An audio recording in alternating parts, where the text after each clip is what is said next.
Olá, meus queridos, mais uma vez nós estamos aqui para refletirmos, né?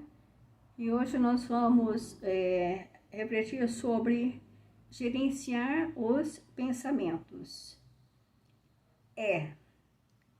Capacitar o eu, que representa a nossa capacidade consciente de decidir para ser ator principal do teatro da nossa mente, sair da plateia e dirigir o script da vida.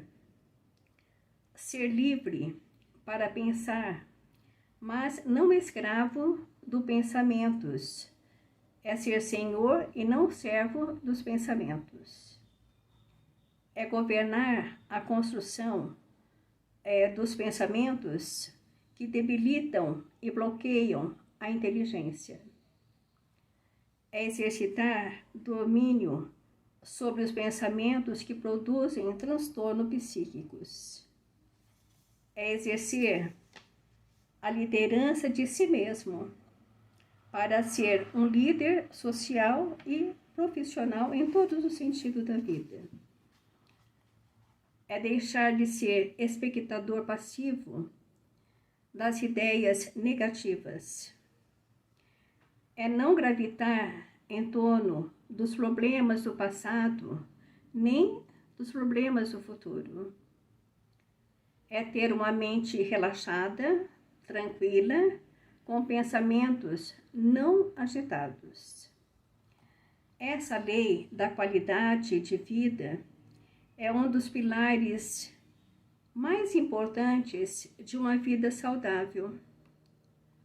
O mundo dos pensamentos pode se tornar uma fonte de deleite na nossa vida, né? Ou de terror, né?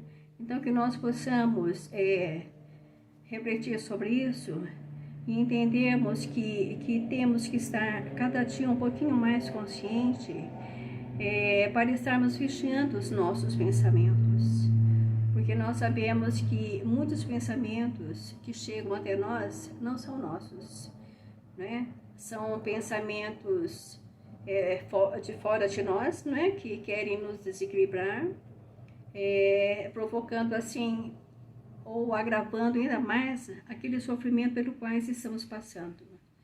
Então, a vigilância do pensamento é muito importante, porque os pensamentos se tornam palavras e atitudes, né?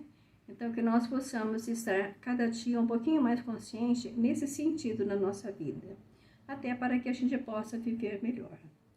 E assim nós vamos encerrando essa reflexão de hoje.